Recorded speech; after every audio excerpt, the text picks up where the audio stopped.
স্বনামধন্য বিশিষ্ট ব্যক্তিদের সান্নিধ্য কে না পেতে চান, আর তিনি যদি হন ইসলামিক স্কলার তাহলে তো কথাই নেই। আর ইসলামিক স্কলারের কথা যদি আসেই তাহলে সবার আগেই নাম আসে মিজানুর রহমান আজহারীর।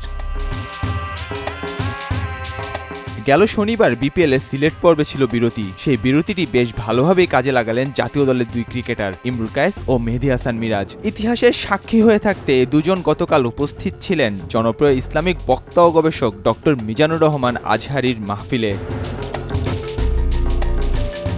মাহফিলে গিয়ে সরাসরি আজহারীর সঙ্গে শুভেচ্ছা বিনিময় করেন এই দুই ক্রিকেটার। জনপ্রিয় স্কলারের সঙ্গে দেখা করে বেশ আনন্দিত হন তারা। তাদের শুভেচ্ছা বিনিময়ের মুহূর্তের একটি ভিডিও সামাজিক যোগাযোগ মাধ্যম ফেসবুকে প্রকাশ করেন ইমরুল।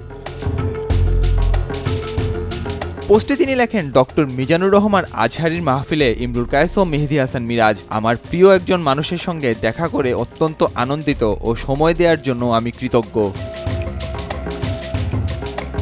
ক্রিকেটার হলেও ইমরুল ও মিরাজের ভেতর ধর্মকর্ম মেনে চলার প্রবণতা ছিল শুরু থেকেই। সেই প্রবণতা থেকেই দুজন ছুটে গিয়েছেন আজহারীর মাহফিলে। ভিডিওটি পোস্ট করার পর সেখানকার কমেন্ট সেকশন ছেয়ে গেছে প্রশংসায়।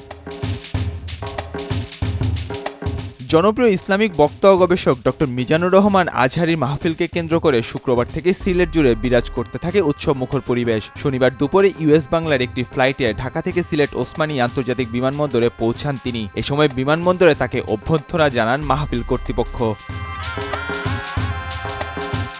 গত ৯ জানুয়ারি থেকে সিলেট এমসি কলেজের মাঠে শুরু হয় ৩ দিনব্যাপী এই তাফসির মাহফিল। ডক্টর মিজানুর রহমান আজহারী ছাড়াও মাহফিলে তাফসির পেশ করেন ইসলামী চিন্তাবিদ শায়েখ সাইয়্যেদ কামাল উদ্দিন জাফরি, কামরুল ইসলাম সাইয়েদ আনসারী, মুফতি আমির হামজা, মাওলানা সাদিকুর রহমান আনসারী, মাওলানা আব্দুল্লাহ আল আমিন, শায়েখ ইসহাক আল মাদানী সহ দেশবরেণ্য উলামায়ে কেরাম।